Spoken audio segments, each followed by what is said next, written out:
Hi అండి. Welcome to my channel. ఎలా ఉన్నారు అందరూ? బాగున్నారా? నేను కూడా బాగున్నానండి. ఈరోజు వీడియోలో అయితే నేను పుదీనా పచ్చడి ఎలా చేయాలో చెప్తాను. చాలా ఈజీ అండ్ సింపుల్ ప్రాసెస్ ఇది. టేస్ట్ మాత్రం చాలా బాగుంటుందండి. ఒకసారి అయితే మీరు కూడా ట్రై చేయండి. ఈ పచ్చడి టేస్ట్ చాలా బాగుంటుంది. సో ముందుగా కడాయి పెట్టుకొని అందులో కొద్దిగా ఆయిల్ వేసుకోండి. నూనె వేడైన తర్వాత ఒక 10 నుండి 12 పచ్చిమిర్చి అయితే తీసుకోండి. కొంచెం స్పైసీగా తినాలి అనుకుంటే ఇంకా 2-3 యాడ్ చేసుకున్నా పర్వాలేదు. ఇప్పుడు పచ్చిమిర్చిని నూనెలో వేసిన తర్వాత కొద్దిసేపు తర్వాత దాంట్లో పుదీనా యాడ్ చేసుకోండి. చూడండి, ఇట్లా పుదీనా కూడా దీంతో పాటు యాడ్ చేసుకొని మంచిగా వేయించుకోండి. ఈ పుదీనా పచ్చి వాసన పోయినాక ఒక ప్లేట్లోకి అయితే తీసుకోండి అనమాట దీన్ని. చూడండి, పచ్చిమిర్చి కూడా మంచిగా వేగిపోయినాయి నూనెలో. ఇప్పుడు ఇవన్నీ సపరేట్ చేసిన తర్వాత ఇందులో కొన్ని పల్లీలు అయితే యాడ్ చేస్తున్నాను. ఈ పల్లీలు కూడా మనకు కొంచెం కలర్ చేంజ్ అయ్యేంత వరకు అయితే వేయించుకోవాలన్నమాట. మొత్తం మాడిపోయేదాకా అయితే ఉంచుకోవద్దు, కొంచెం జాగ్రత్తగా చేసుకోవాలి. ఎందుకంటే ఆల్రెడీ మనకు కడాయి వేడి చాలా ఉంటుంది కదా. సో దగ్గరే ఉండి పల్లీలను వేయించుకోవాలి. పొయ్యి మీద పెట్టి కనుక మనం పక్క వేరే పని చూసుకుంటే మాత్రం మాడిపోతాయి. సో ఇప్పుడు కొంచెం పల్లీలు వేగిన తర్వాత అందులో కొన్ని మెంతులు, కొన్ని నువ్వులు అయితే నేను వేస్తున్నాను.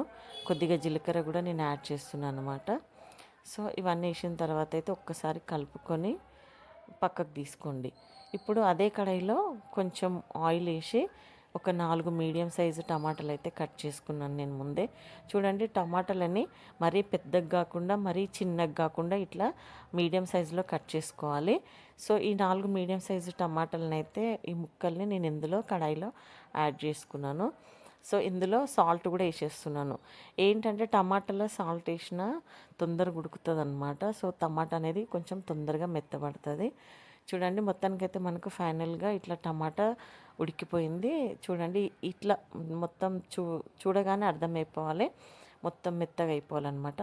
సో ఇప్పుడు మనం ముందుగా వేయించుకున్న పల్లీలు, మెంతులు, నువ్వులు, జీలకర్ర ఉన్నాయి కదా, ఇవన్నీ ఒక మిక్సీ గిన్నెలు వేసుకొని అయితే మిక్సీ పట్టుకోండి. ఫస్ట్ ఇవే వేసుకోవాలన్నమాట మిక్సీకి. ఎందుకంటే పల్లీలు కొంచెం మిక్సీ మెత్తగా కావాలంటే ఫస్ట్ అవే వేయాలన్నమాట. సో అవి ఒకసారి మిక్సీ ఒక 2 సార్లు పట్టినాక కొన్ని వాటర్ యాడ్ చేసుకోండి. తర్వాత ఇప్పుడు ఇందులో మనకు పుదీనా పచ్చిమిర్చి ఉంది కదా, ముందుగా నూనెలో వేయించుకుంది, అదైతే ఇందులో యాడ్ చేయండి. సో ఏంటంటే పల్లీలు లాస్ట్లో వేసి మిక్సీ పడితే మాత్రం పల్లీలు మిక్సీ మెత్తగా అవ్వవు. పల్లీలు అంటే కొంచెం పల్లీలు అక్కడక్కడ అంటే కొద్ది కొద్దిగా ముక్కలు ఉంటాయి. సో ముందుగా పల్లీలే మిక్సీ పట్టుకోండి. ఇప్పుడు పుదీనా పచ్చిమిర్చి మిక్సీ పట్టిన తర్వాత అందులో ఇవి టమాటా ముక్కలు ఉన్నాయి కదా, మనం మెత్తగా ఉడకబెట్టుకున్నాం కదా, అవైతే యాడ్ చేస్తున్నా. చూడండి, ఇది మరీ మెత్తగా పేస్ట్ లాగా కూడా పట్టుకోవద్దండి పచ్చడిని. కొంచెం గరుకుగానే ఉండాలి.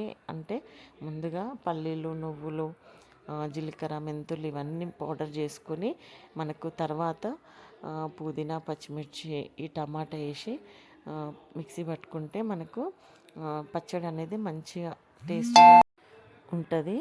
చూడండి, టమాటా వేసిన తర్వాత నేను మిక్సీ అయితే పట్టేస్తున్నాను. ఫైనల్గా మనకు పుదీనా పచ్చడి అయితే రెడీ అయిపోయింది. ఇప్పుడు ఇందులో కొంచెం పసుపు అయితే యాడ్ చేస్తున్నాను నేను. సో మనం పసుపు పోపు వేసేటప్పుడు యాడ్ చేసుకున్నా పర్లేదు, కాకపోతే నేనైతే ఇప్పుడు వేసేస్తున్నాను. ఇప్పుడు ఈ పసుపు వేసిన తర్వాత కొంచెం చింతపండు అయితే నేను నానబెట్టిన అనమాట. ఎంత అంటే ఒక చిన్న నిమ్మకాయ అంత, మరి ఎక్కువ కూడా వేసుకోవద్దు అనమాట ఇందులో. చింతపండు ఎక్కువ అయితే పుల్లగా అయితే. చూడండి, పచ్చడి అయితే మనకు మొత్తానికి ఒక మెత్తగా అయిపోయింది, చూస్తున్నారు కదా. సో ఇప్పుడు ఇందులో నానబెట్టిన చింతపండు అయితే యాడ్ చేస్తున్నా. చూడండి, కొద్దిగా వేసుకోవాలి చింతపండు వేయకపోతే టేస్ట్ అనేది కొంచెం వేరేలాగా ఉంటుంది. సో చింతపండు అయితే యాడ్ చేసేసినాను. సో అయిపోయిందనమాట. మిక్సీ అయితే పట్టేసిన, పచ్చడి పక్కకు తీసుకున్నా. ఇప్పుడు పోపులో జీలకర్ర, ఆవాలు అండ్ 2 ఏవి మన ఎల్లిపాయలు ఇట్లా దంచి వేసిన అనమాట.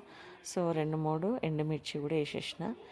ఇప్పుడు మనకు పుదీనా పచ్చడి పోపు అయితే పెట్టేసిన. చూడండి, ఇదైతే పచ్చడి వేడి అన్నంలోకి కానీ దోశలోకి కానీ చాలా బాగుంటుందండి. మీరైతే నేను చెప్పిన ప్రాసెస్లో ఒకసారి ట్రై చేయండి. సో ఈ వీడియో కనుక మీకు నచ్చినట్లయితే లైక్ చేసి షేర్ చేయండి, సబ్స్క్రైబ్ చేసుకోండి. Thanks for watching.